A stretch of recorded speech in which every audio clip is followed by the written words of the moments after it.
কোরবানির ঈদকে সামনে রেখে লালমনিরহাটের বিভিন্ন পশুর হাটে জমে উঠেছে বেচাকেনা, বাড়ছে ক্রেতা বিক্রেতাদের ভিড়। এ নিয়ে আরও জানাতে সরাসরি যুক্ত হচ্ছেন সহকর্মী জামাল বাদশা। জামাল, ক্রেতা বিক্রেতাদের আগ্রহ কেমন দেখছেন, আর হাটে নিরাপত্তা ব্যবস্থাপনার দিকটি কতটা সন্তোষজনক? লালমনিরহাটেও কিন্তু কোরবানির ঈদকে সামনে রেখে খামারিরা তাদের সকল প্রস্তুতি শেষ করেছেন এবং তাদের পছন্দের গরুগুলো কিন্তু আসলে বাজারে তোলা শুরু করেছেন। এবং আমরা কয়েকটি হাট ঘুরে দেখেছি, হাটেও কিন্তু দেশি গরুর সমাগম অনেকটাই বেড়েছে।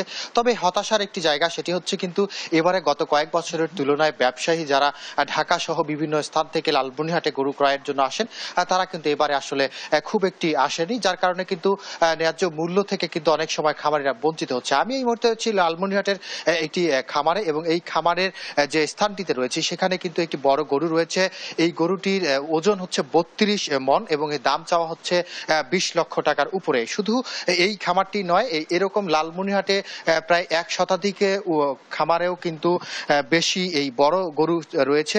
তবে এই বড় গরুগুলোর যে ক্রেতা, তারা কিন্তু আসলে খুব একটি লালমনিরহাটমুখী, অর্থাৎ ঢাকা বা রাজধানী সহ বিভিন্ন জেলার যে ক্রেতারা লালমনিরহাটে এসে গবাদি পশু এর আগে ক্রয় করে নিয়ে যান, তারা কিন্তু সেরকম ভাবে উপস্থিতি হয়নি। এছাড়া কিন্তু খামারিরা অনেকটাই হতাশ কারণ হয়েছে, কারণ কিন্তু গত কয়েক বছরের তুলনায় কিন্তু এবারে গোখাদ্যের দামগুলো অনেকটাই বেশি ছিল, এবং শ্রমিক মূল্য থেকে শুরু করে সার্বিক ব্যয় কিন্তু আসলে অনেকাংশে বৃদ্ধি পেয়েছিল। ফলশ্রুতিতে একটি গবাদি পশু কোরবানির জন্য প্রস্তুত করার ক্ষেত্রে যে পরিশ্রম এবং ব্যয়, সেটিও কিন্তু বেশি হয়েছে।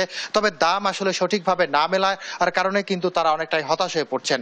বাজারে সরবরাহের ক্ষেত্রে যদি আমি বলি, সেক্ষেত্রে কিন্তু স্বাভাবিক সরবরাহের তুলনায় কোরবানির ঈদকে ঘিরে কিন্তু সরবরাহ কিছুটা বৃদ্ধি পেয়েছে। এবং আজকে সকালবেলা আমরা বিভিন্ন স্থানে খবরে দেখেছি, তারা কিন্তু জানিয়েছেন তাদের এই হতাশার কথা। তবে কোরবানির ঈদ যত ঘনিয়ে আসছে, সেক্ষেত্রে কিন্তু বাজারগুলো আরো সরগরম হয়ে উঠছে। আমরা প্রাণী অধিদপ্তরের সাথে কথা বলেছি, প্রাণী অধিদপ্তরের কর্মকর্তারা আমাদেরকে জানিয়েছেন বাজারে যেসব গরু তোলা হচ্ছেন বা বিক্রি করা হচ্ছে, তার আগে কিন্তু তারা গবাদি পশুগুলোর স্বাস্থ্য পরীক্ষা করছেন। সেক্ষেত্রে যেগুলো সুস্থ গরু, সেগুলো কিন্তু বিক্রির যোগ্য বলে তারা ঘোষণা করছেন।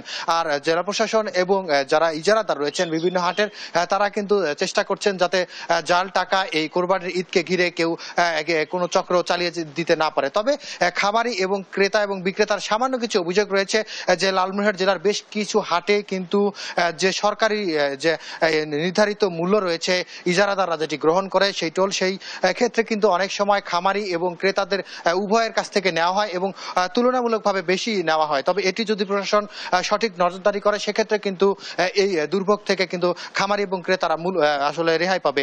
সব মিলিয়ে যদি বলতে চাই, লালমনিরহাটে কিন্তু গবাদি পশু কোরবানি ঈদকে ঘিরে যারা প্রস্তুত করেছিল খামারে, সেগুলো কিন্তু বাজারে তোলা শুরু করেছে, এবং পরিচর্যার কিন্তু শেষ পর্যায়ে এসেও অনেকটাই হতাশা প্রকাশ করছে যে লালমনিরহাটের খামারিরা, যে বাইরে থেকে ব্যবসায়ীরা আসছে, তারা কিন্তু সেভাবে আসেনি। তবে কোরবানি ঈদ যত ঘনিয়ে আসছে, যদি ব্যবসায়ীরা আসে এবং সঠিকভাবে এই কোরবানির ঈদ পর্যন্ত এই গবাদি পশুগুলো বিক্রি হয়, সেক্ষেত্রে কিন্তু খামারিরা এই হতাশা থেকে বেরিয়ে আসবে। এই ছিল লালমনিরহাট থেকে কোরবানির ঈদকে ঘিরে গবাদি পশুর সর্বশেষ খবর।